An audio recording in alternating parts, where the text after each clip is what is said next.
நீங்கள் தவறவிட்ட எபிசோடுகளை இப்பொழுதே காணுங்கள் உங்கள் Tandivan.com மற்றும் Tandivan யூடியூப் சேனலில்.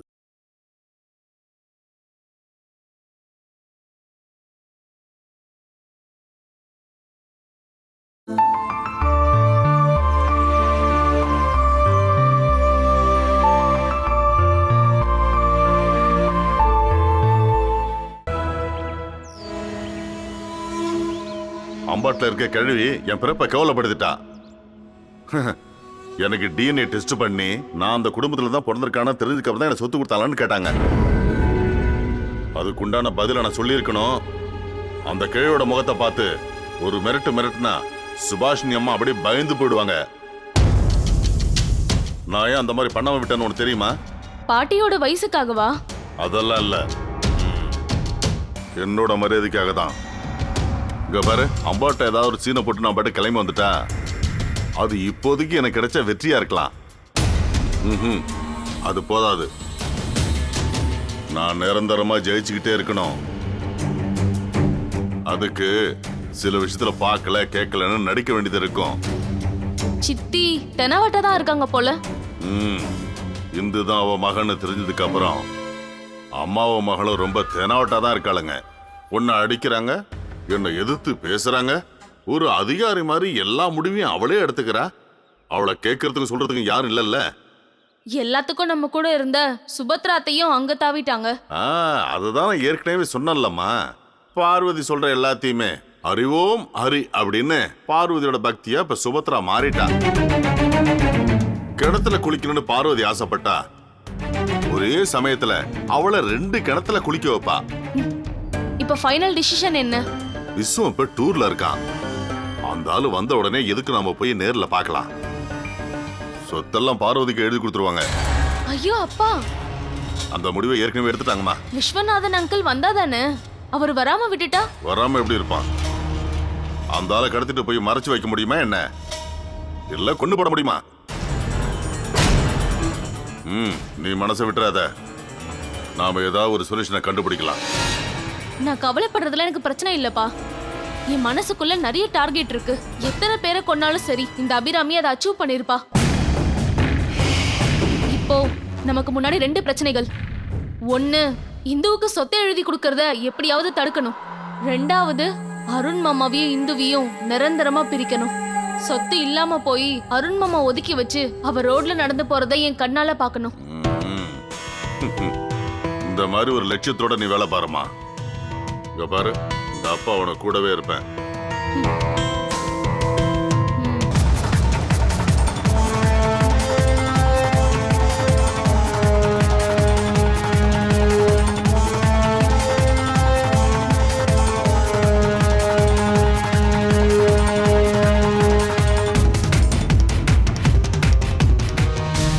என்னை பத்தி கவலைப்பட வேணாம். இன்னைக்குன்னா இன்னைக்கு, நாளைக்குன்னா நாளைக்கு நான் போயிடுறேன்.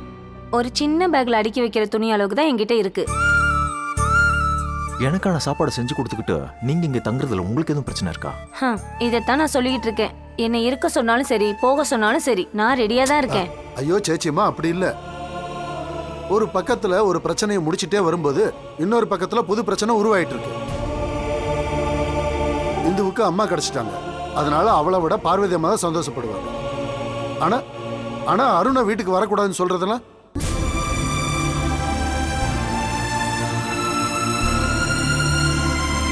அது கொஞ்சம் கூட நல்லதுக்கு இல்லை. அது ஒன்றும் சாதாரணமான விஷயம் இல்லை. அவ என்னையும் நான் அவளையும் புரிஞ்சுப்போம். நான் எதுக்காக இப்படி ஒரு முடிவு எடுத்திருக்கேன்னு இந்துக்கு நல்லா தெரியும். அப்படின்னா சுகுனி போய் பார்வதி அக்கா கிட்ட பேசிப்பாரு. அதனால பலன் கிடைக்கும் தான் எனக்கு தோணுது.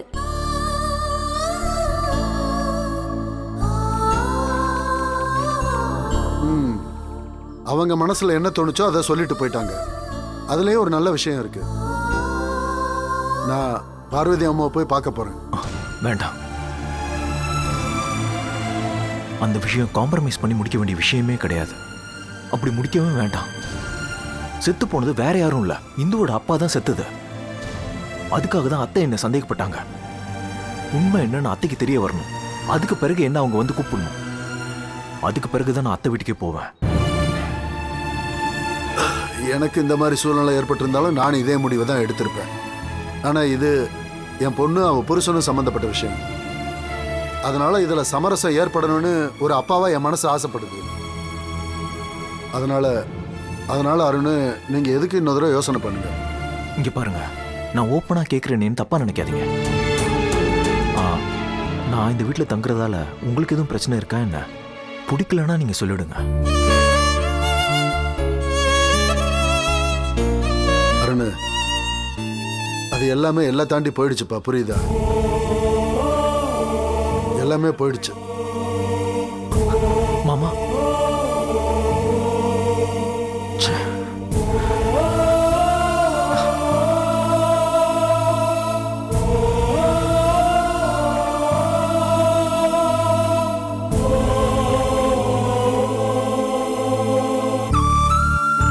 இதுக்கப்புறம் என்னப்பா பண்றது?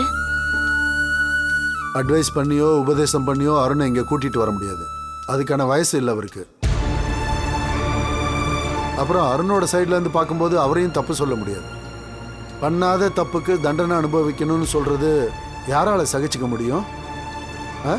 அதுவும் பார்வதி அம்மா மாதிரி இருக்கிற ஒருத்தங்க அருணை தப்பா சொல்றாங்க.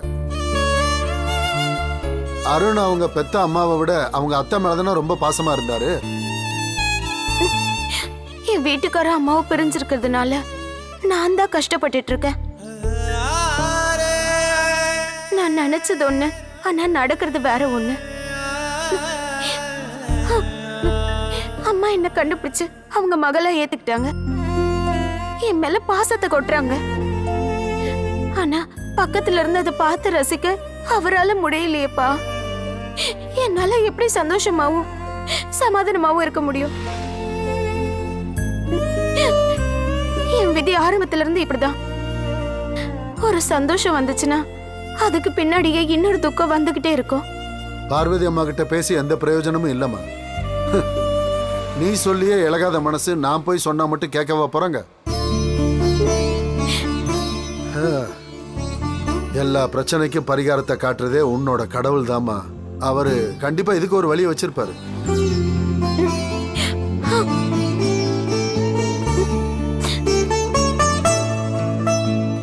அப்பா, சித்தி வந்துட்டு போனாங்க. யாரு? சுமதியா? எல்லா விஷயமும் அவங்களுக்கு தெரிஞ்சிடுச்சு. நீங்க எதுவுமே சொல்லல அப்படின்றதுக்காக உங்க கூட சண்டை போட வாய்ப்பு இருக்கு.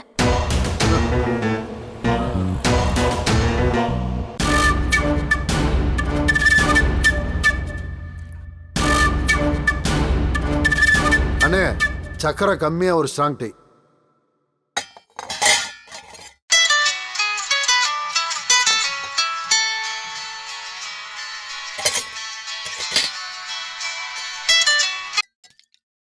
ஹலோ, நீங்க எங்க தான் இருக்கீங்க?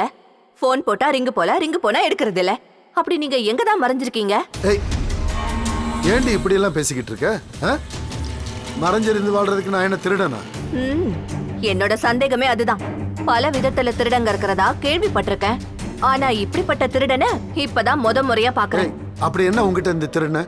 திருடுறவன் மட்டும் திருடன் கிடையாதுங்க. திருட்டுத்தனம் பண்றவங்களையும் ரகசியத்தை காப்பாத்துறவங்களையும் அப்படி சொல்லலாம். இதுல மறைச்சு வைக்க வேண்டிய அவசியமே இல்ல. பார்வதி அம்மா பொண்ணுதான் இந்துங்கிறது ஒரு ரகசியமே கிடையாது. ஆனா அத நீங்க என்கிட்ட சொல்லவே இல்லைல்ல. நான் கஷ்டப்பட்டு வளர்த்த பொண்ணு அவன்றத நீங்க ஞாபகம் வச்சிருந்திருக்கணும். காலையில 4 மணிக்கெல்லாம் எந்திரிச்சு வாழை இலை. ஓ, போதும் போதும் போதும், கதையெல்லாம் அப்புறம் சொல்லு. அத நம்ம சொல்லக்கூடாது. பார்வதி அம்மா தான் மத்தவங்க கிட்ட அதை சொல்லணும். அப்பதான் அதுக்கு மதிப்பு இருக்கும். அது மட்டும் இல்லாம நான் என்ன நினைச்சேன்னா, நீ நம்பினாலும் நம்பலனாலும் உன்னை அம்பாட்டுக்கு நேரடியா கூட்டிட்டு போய் உங்ககிட்ட நேரடியா விஷயத்த சொல்லலாம்னு நினைச்சேன். ஒரு சஸ்பென்ஸ். நீங்க சொல்றது போயினாலும் அத கேட்க நல்லாதான் இருக்கு. அந்த பெரிய வீட்டுக்கு பக்கத்துல தான் இந்து இருக்கான்னு நீங்க என்கிட்ட முன்னாடியே ஒரு வார்த்தை சொல்லிருக்கலாம்ல. ஒருவேளை அதுவும் சஸ்பென்ஸ் போல. எனக்கு தெரிஞ்சா மத்தவங்க கிட்ட சொல்லிடுவேன்னு தானே சொல்லாம இருந்தீங்க. கள்ளங்கவடம் இல்லாதவன்றதால என்னால எல்லாத்தையும் மனசுக்குள்ள மறைச்சு வச்சிட்டு இருக்க முடியாதுங்க. ஓ ஷோ, அப்படி. ஆனா நீங்க பெரிய ஆள் தான். இந்துக்காக தானே அந்த இடத்தையும் நிலத்தையும் நீங்க வாங்குனீங்க. அது சாதாரண விஷயம் இல்லல்ல. இனி என்ன ஆனாலும் இந்துக்கு அந்த வீடு வேண்டாம். கோடீஸ்வரிக்கு எதுக்கு அந்த சின்ன வீடு? ஆ, வேணா நாம அந்த வீட்டுக்கு போயிடலாமா? எங்க? அதான் இந்துக்கு வாங்கின வீடு, அது நம்ம வீடாச்சே. அப்படின்னா இப்ப தங்கி இருக்கிற வீடு? அத வாடகைக்கு விட்டுறலாம். ஆ, அதுக்காக தாண்டி நான் எதுவுமே உங்ககிட்ட சொல்றது இல்ல. ஆசை இருக்கலாம், ஆனா பேராசை இருக்கக்கூடாது.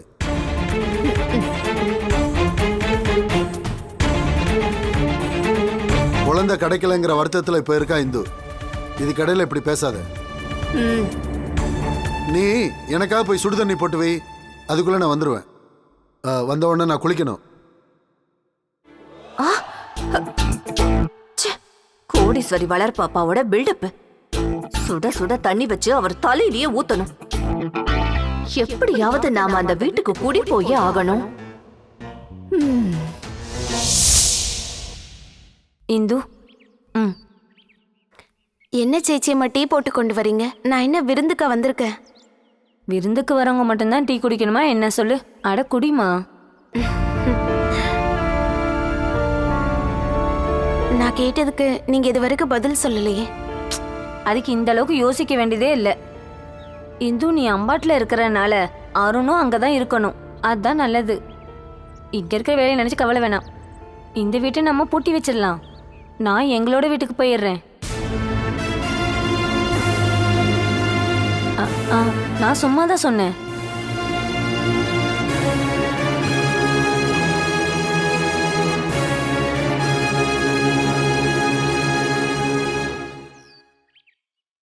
சேச்சியம்மா சொன்னது, இப்படி ஒரு சம்பவம் நடந்தா யாரா இருந்தாலும் இப்படிதாங்க சொல்லுவாங்க.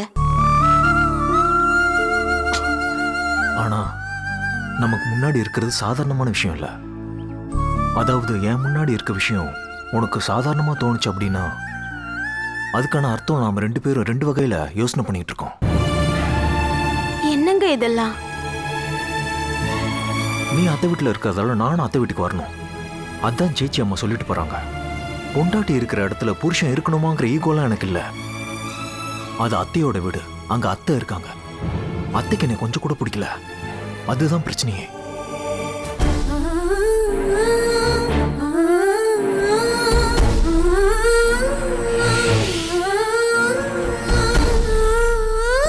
அம்மா,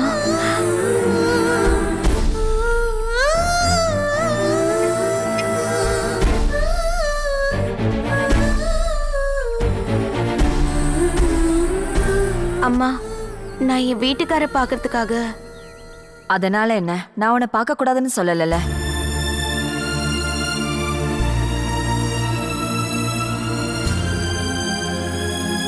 நான் இப்ப இங்க வந்தது யாருக்கு எந்த தொந்தரவும் இல்லையே. சிரமமா இருக்குன்னு இங்க யாரும் உங்ககிட்ட சொல்லலையே. அம்மா, சேச்சியம்மா என்ன சொல்றாங்கன்னா அவர் அம்பாட்டுக்கு போகணும்னு.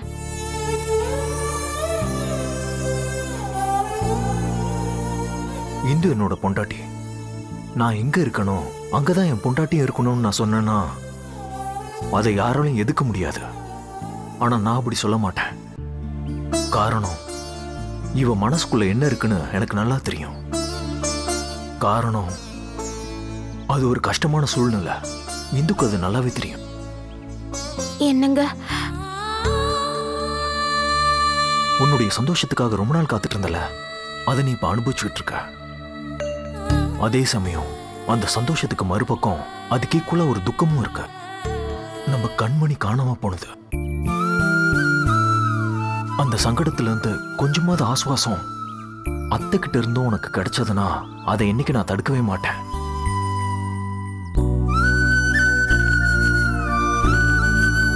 உன் மனசுக்குள்ள ஏதாவது தோணியோ இல்ல யாராவது சொல்லியோ நீ என்ன அத்தை வீட்டுக்கு கூப்பிட்டுருக்க. பரவாயில்ல. ஆனா இதுக்கு முன்னாடி நான் என்ன முடிவு எடுத்தனோ அதே தான் இப்பயும். நான் நிரபராதின்னு நிரூபிக்கணும். அதை எல்லாரும் புரிஞ்சுக்கணும். அதுக்கப்புறம் தான் நான் அங்க வருவேன். நான் இதை யாரு மேலேயும் கோவப்பட்டு சொல்லல. இது எனக்கு நானே போட்டுக்கிட்ட சபதம். இதுல தப்பு இருக்கான்னு?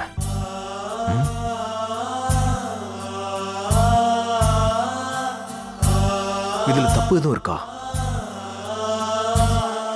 என்னோட இந்த முடிவு உனக்கு பாதிக்கணுங்கிற அவசியம் இல்ல.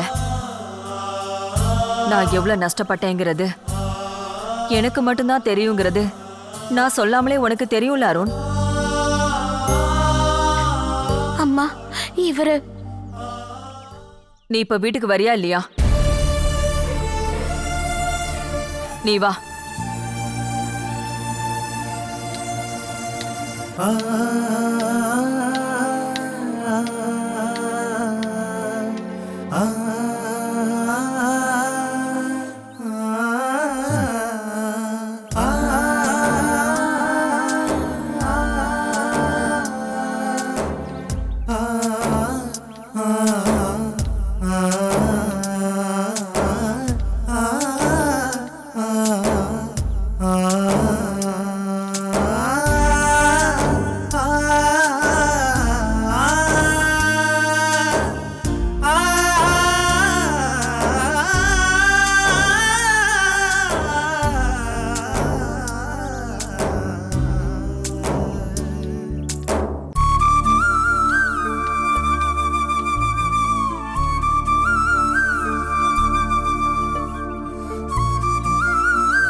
நான் அருணை இந்த வீட்டுக்கு கூப்பிடாம இருந்ததுனால நீ என் மேல எதுவும் கோவமா இருக்கியா?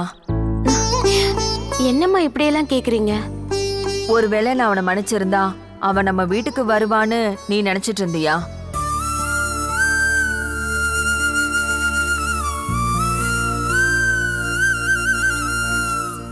உன்னோட வருத்தம் எனக்கு நல்லாவே புரியுது. அவன் 3 வருஷத்துக்கு அப்புறம் ஜெயில இருந்து வந்திருக்காமா. ஆனா நீங்க 2 பேரும் மறுபடியும் பிரிஞ்சிருக்கிறது எனக்கு ரொம்ப கஷ்டமா இருக்கு. அதே சமயத்துல நான் 27 வருஷம் காத்திருந்ததுக்கு அப்புறமா தான் எனக்கு நீ கிடைச்சிருக்க.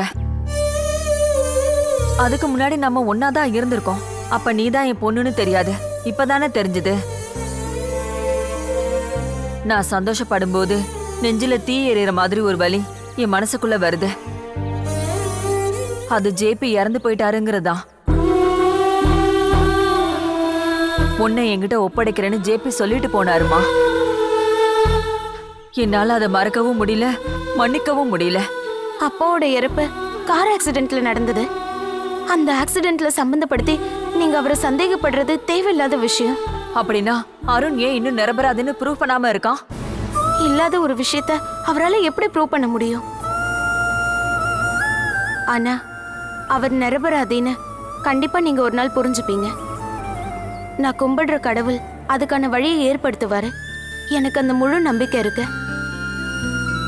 அருண் மேல அதிகமா பாசம் வச்சிருக்கிறதுனாலதாமா நீ இந்த மாதிரிலாம் பேசிட்டு இருக்க.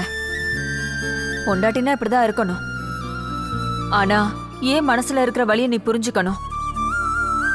உனக்கு உன் பொண்ணோட அப்பா எந்த அளவுக்கு ரொம்ப ரொம்ப முக்கியமோ அதே மாதிரி தானே எனக்கு என் பொண்ணோட அப்பா முக்கியம்.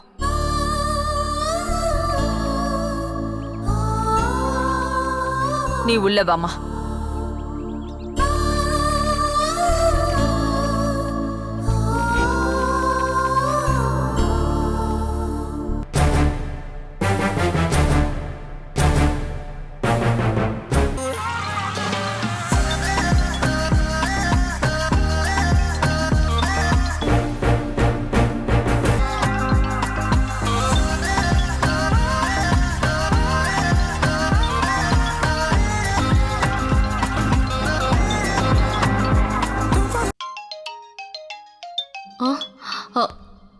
ஹலோ, என்னாச்சு அபி, நீ வீட்டு பக்கமே வரதில்ல?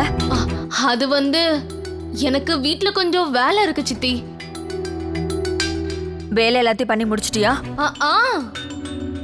அப்படின்னா நம்ம வீட்டு வரைக்கும் வந்துட்டு போ. ஆ, எதுக்காக? நான் எதுக்குன்னு சொன்னா மட்டும்தான் நீ வருவியா என்ன? கொஞ்சம் சீக்கிரமா வா. ஐயோ, அப்பாக்கு வர உடம்பு சரியில்லை. அவருக்கு ஜலதோஷமோ சளியும் இருக்கு. உன் அப்பா வர வேண்டாம், உனக்கு உடம்பு நல்லா இருக்குல்ல. நீ சீக்கிரமா கிளம்பி இங்க வரணும், வந்தே ஆகணும்.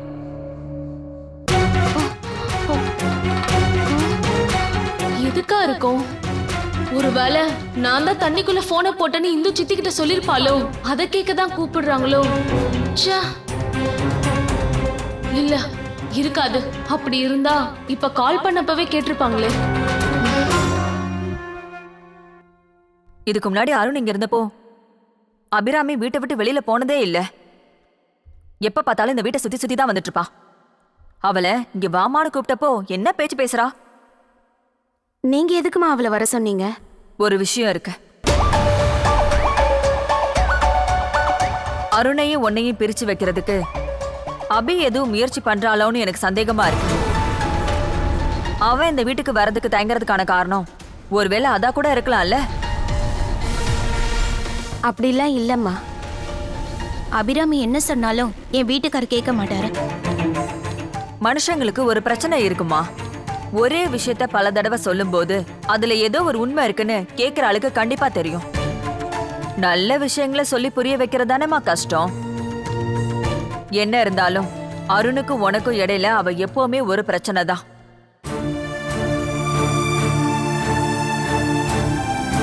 அபிராமி என்ன பண்ணாலும் சரி, எங்க 2 பேரும் எக்காரணத்தை கொண்டு பிரிக்க முடியாது. நான் அந்த விஷயத்துல அவரை முழுசா நம்புறேன். இருந்தாலும் அவளை இப்படியே விட்டா சரியா வராது. அவ இங்க வரட்டும். 2ல 1 நான் பாத்தறேன்.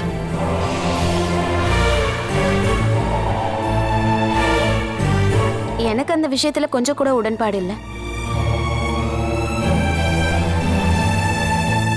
சொல்ல போனா அபிராமியை பார்க்கும்போது எனக்கு பாவமா தான் இருக்கு. நீ எதுக்காக அவ மேல அனுதாபத்தை காட்டுற? அவ பக்கத்துல இருந்து நீங்க யோசனை பண்ணி பாருங்க. என் வீட்டுக்கார் கூட வாழணும்னு அவ கனவோட இருந்தா, அவருக்கு கல்யாணம் முடிஞ்சு அவரோட பொண்டாட்டியா வரவ 6 மாசத்திலே செத்து போயிடுவா அப்படின்னு ஜோசியர் சொன்னார்ல. ஒரு பலியாடா தானே என் வீட்டுக்காருக்கு பொண்டாட்டியா நான் அம்பாட்டுக்கு வந்தேன். நான் சாகவும் இல்லை, அபிராமிக்கு என் வீட்டுக்கார் கிடைக்கவும் இல்லை. அவ கண்ட கனவு பலிக்கவே இல்லை. அப்படி இருக்கும்போது அவ வாழ்க்கையை உடைச்ச ஆளுங்கிற முறையில அவளுக்கு இருக்க ஒரே பிரச்சனை அது நான் மட்டும்தான். நான் மட்டும்தான் அவளோட எதிரி. ஆனா நீ அவளுக்கு எந்த துரோகமும் பண்ணவே இல்லையே. அது நம்மளோட பார்வையில. அபிராமியோட பார்வையில அப்படிலாம் இல்லம்மா.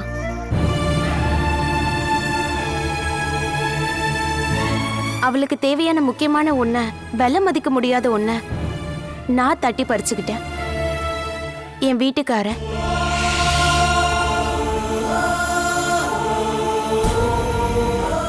Catch us on TV, Tandivan.com, Facebook and YouTube.